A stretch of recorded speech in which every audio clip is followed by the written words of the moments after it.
Il y a de ces voyages dont on ne revient pas tout à fait. S'échapper, décamper, s'enfuir, éviter, s'éloigner, se dérober devant la réalité, c'est la fuite. Ce matin, il faut que je le fasse malgré la noirceur qui m'enveloppe, malgré l'incertitude, l'incompréhension aussi. Mon camion est prêt. Raquettes, gourdes, bouffe. Le plein est fait. Je peux faire autant de kilomètres que je le désire pour ce voyage dont je ne connais pas l'issue. Il neige, mais rien ne m'arrêtera aujourd'hui. Ni le soleil qui se couche à 16 heures, ni le verglas, ni la peur d'affronter en solo les monts Valin et leurs chemins de glace et de poudrerie. La solitude est devenue presque une amie. Me voilà parti. J'ai toujours aimé conduire, excellent pour la contemplation et la réflexion. Spotify accompagne mon silence de sa musique choisie. Mon gros camion ronronne, ce fidèle compagnon plus confortable que mon salon, enveloppant et sécurisant avec son habitacle fermé sur le monde, plus habité que jamais par moi et mes pensées. Il mange les kilomètres et sur le siège du passager, immobile, invisible, présent, se tiennent mes fantômes. Il y a quelques mois, c'est dans cet habitacle que j'ai pris mon premier envol, qu'une inespérée fenêtre de liberté m'est apparue.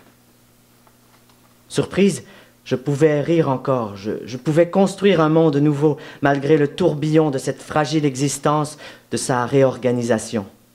Oui, il existe une ouverture sur une vie à recommencer, à réinventer. L'espoir ne meurt pas. Je suis partagé entre saisir l'opportunité, laisser le carreau ouvert ou le refermer. Ressusciter demande une somme d'efforts considérable et je suis si fatigué. Sur mes épaules, le poids du monde, les finances, les nouvelles tâches à apprendre, les obligations auxquelles je dois faire face. Ces questions existentielles tournent dans un balai infini, grugeant toute mon énergie, me laissant perpétuellement indécise. 1h30 de route, de glace, de neige, j'arrive enfin. Me voilà devant la montagne enneigée, celle que je gravis en 4 roues l'été, mais que je devrais monter à pied sur quelques kilomètres. Je stationne le camion, je sors. Cette masse impressionnante pointe vers le ciel, grande, belle, imposante, avec, sur son sommet, une corniche rocheuse surplombant le vide. J'ouvre la porte arrière, je sors mes raquettes, je les chausse. J'attrape ensuite le sac à dos sur le siège. Je l'endosse, ajuste les sangles. Il est lourd, je sais pourquoi. Bien collé contre mon dos, j'en profite pour une dernière fois. Je le porterai toute la vie, mais il faut que ça s'arrête. Heureusement, il y a un petit chemin dégagé sans arbre. Je l'emprunte. Mon ascension en sera facilitée. Le rocher que je veux atteindre m'appelle et me repousse tout à la fois, comme la vie en moi qui veut germer à nouveau et l'emprise du passé qui me tire en arrière. À chaque pas dans cette nouvelle vie, j'aimerais tant que ce paradoxe me quitte, me laisse un peu tranquille, cesse de saper mon énergie. Est-ce que je fais la bonne chose ? Une avalanche de culpabilité, une mer d'incertitude me hante depuis trop longtemps. J'espère me libérer aujourd'hui, trouver la faille, sortir ma main, m'accrocher, respirer un bon coup. La côte est abrupte, le froid cinglant et la neige tombe. Je m'arrête pour souffler un peu. Mon camion, tout en bas, commence à rapetisser. Le lac Albert, au loin, pointe le bout de son nez. Je gravis cette montagne comme j'essaie de me dépasser tous les jours. Réparer ma porte de garage, négocier pour faire réparer mon toit, apprendre comment fonctionnent les panneaux solaires, me débarrasser des souris dans le toit du chalet, me débattre avec mon ordinateur, etc. Je poursuis mon ascension. Le soleil, libéré de ces nuages qui s'enfuient, apparaît et colore le paysage. Tout devient rose et orange. Enfin, sur la cime de la montagne, je comprends pourquoi j'ai choisi cet endroit.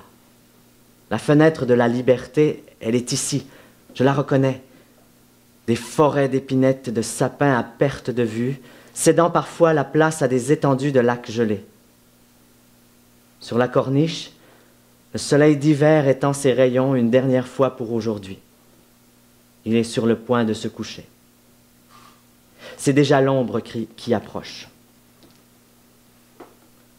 Je défais les sangles de mon sac à dos qui tombe lourdement dans la neige. Moi aussi. C'est le moment. Je le fixe une dernière fois, je l'ouvre enfin. Je sors la boîte de carton, je frappe doucement sur le cercle pointillé d'un doigt tremblant. J'avance sur le bord de la corniche, je me sens faible, les jambes molles, étourdi par l'altitude et par ce que je dois faire. Je penche la boîte de carton au-dessus du gouffre et les cendres s'envolent. Je voudrais les retenir, mais je les regarde s'envoler avec mon courage, avec tous ces merveilleux souvenirs de lui, de moi, de ses bras rassurants, de son souffle dans mon cou, de son sourire sur le parvis de l'église quand il m'a vu remonter l'allée, de son corps, de ce que nous étions, tous ces souvenirs à jamais passés. La dernière poignée de lui, je la retiens dans ma main, le bras étiré, poings fermés, yeux dans les yeux avec le soleil. Et encore le paradoxe. Ouvrir cette main, me libérer, avancer d'un pas, sauter, ou rester suspendu au bord de cette corniche rocheuse, prisonnière d'un plus grand vide, prisonnière de l'éternel vertige de son absence.